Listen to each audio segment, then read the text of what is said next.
Welcome to Dark Caver Tutorials. This is episode 3, part 2, Advanced Texturing. And here's a picture of a camera.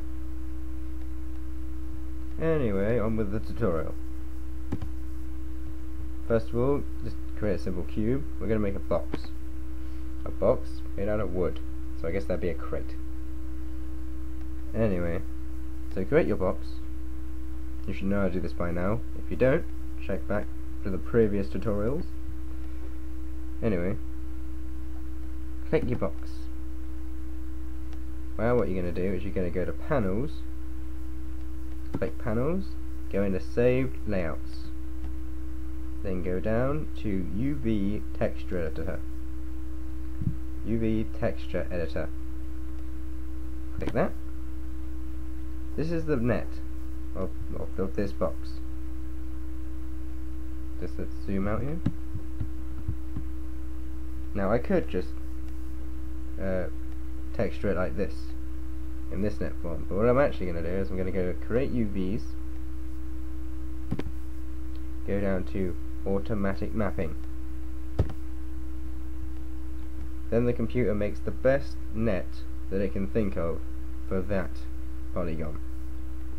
As you can see, it's made 6 identical squares. So anyway, now you're going to go to polygons. Oh, before we do that, you can alter these. You can move them around using this tool. Just click and move. But they can't overlap. If they overlap, it'll just go back to its original starting position. And a little cheat is you can go over to this move tool, and then you can move them on top of each other, which I'm going to do now. So you have to grab this tool first, select them, go over to this tool, which is the move tool, and just drag them on top of each other. This is very good if you're making one texture which is the same for all faces, like I'm doing now. Grab, move on top.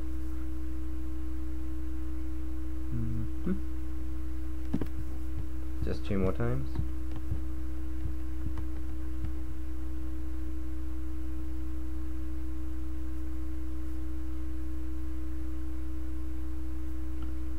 Oops.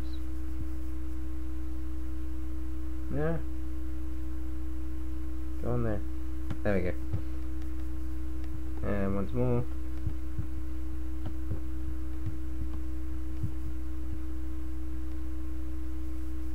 There we go.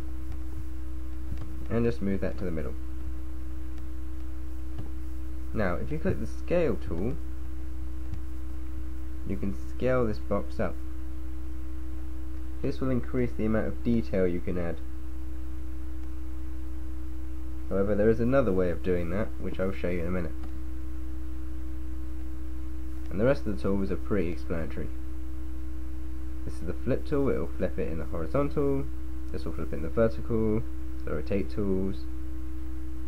Now the separate UV tools is when you want to cut. Say you have another square here, but they're attached, but you want them on top of each other. You'll select them, but you'll select the edge that you want. So you go into edge mode by right clicking and going into edge mode. You'll then highlight the edge and then click the separate UV tool to cut that edge, so then they'll be splitted. The sew tool does the opposite. It sews them together, obviously. You click the edge that you want it sewed to, you click the sew tool, and it sews them together. So it's basically the combine tool. Anyway, on with the tutorial. Make sure you still have it highlighted, and go to polygons, UV snapshot. Oh, you can't see it. It's just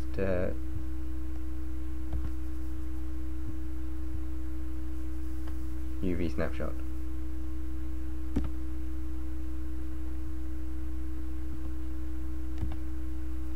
Right.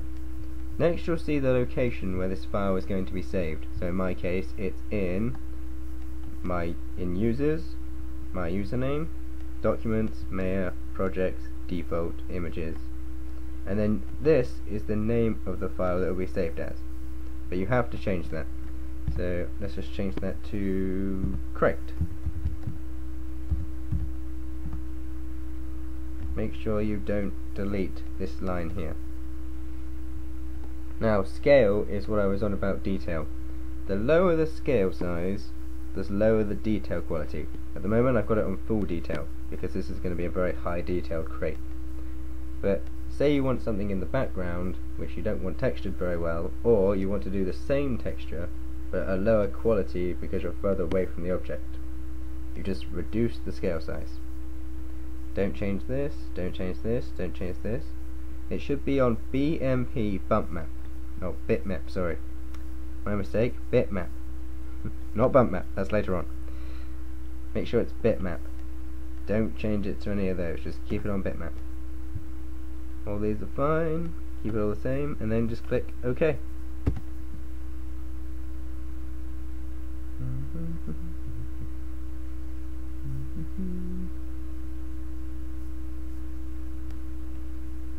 There we go. Let's close that. Now, minimize your Maya and go into Photoshop. If you haven't got Photoshop, you can always use Paint. It's pretty much the same, except when you drop an object in Paint, you can't then change it again. It's irreversible. So Photoshop's the better option. Now you're going to go to File, Open. Now in my case, I remember it was in my user, in my documents, in my Maya file, in projects, default, and images. The last bit should be pretty much the same. It should, once you go into the Maya file, it should be default, projects, images, and then you should be there. But where your Maya is actually saved on your computer is up to you. Now let's see, there's Create. Let's just open that.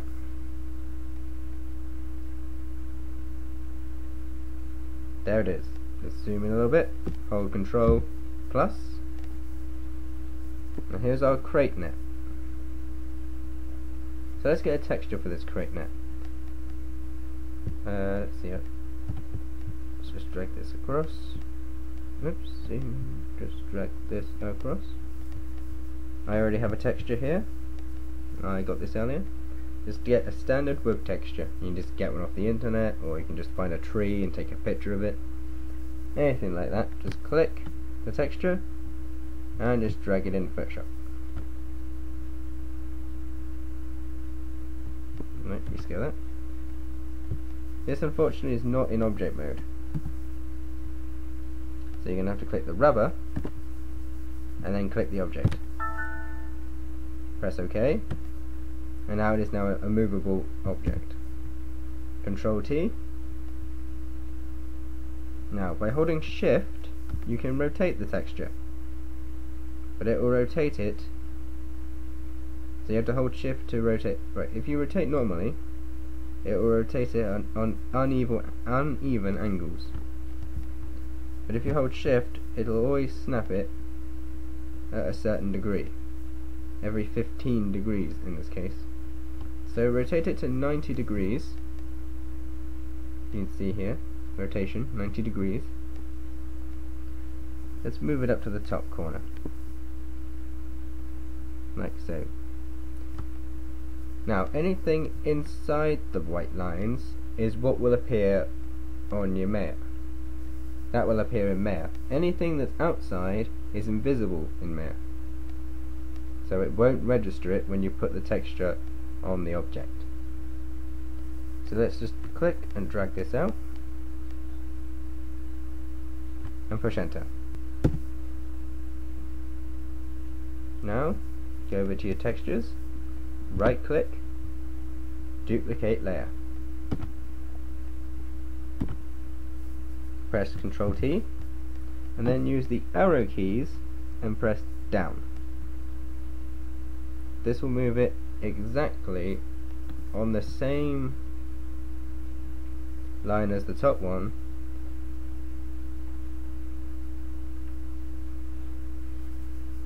but it's a bit slow, so I'm just going to move it by hand just to speed things up.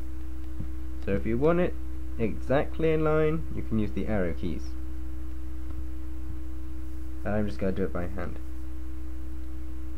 There we go.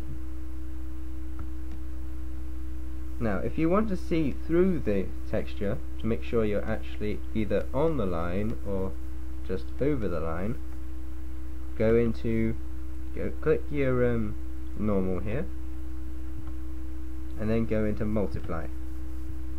That turns the object see-through.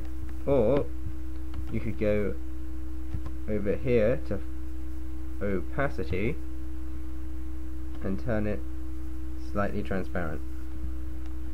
As you can see, I'm perfectly within the lines. I'm perfectly just over the line there. Turn that back up again.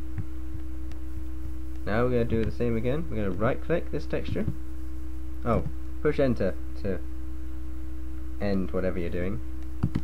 Right click, duplicate layer. Okay, press Ctrl T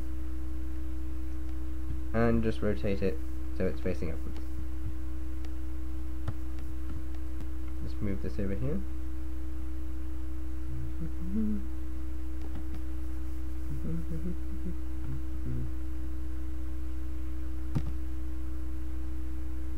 Like so.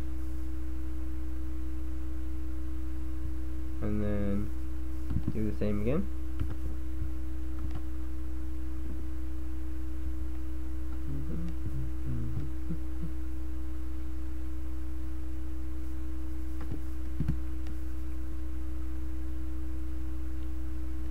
Now, as you can see, these two facing down pieces of wood are on the top. But now I want some that are underneath. So what I'm going to do is I'm going to go right click, duplicate layer. So I've duplicated the layer, and now I'm going to left click and drag it all the way to the bottom of the list. This little black line will appear. There we go, now it's on the bottom. Just see that again. Left click, drag, and you'll see the little black line appear all the way to the bottom one. Control T, just move that across. As you can see, it's now underneath. Let's just make this slightly wider.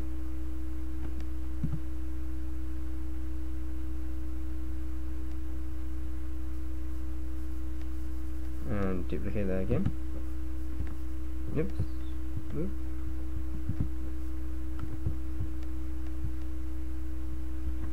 And continue duplicating.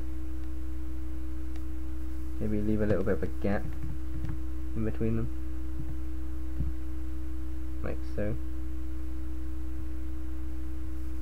Just keep doing it until you fill it all up. So we've filled this inner square.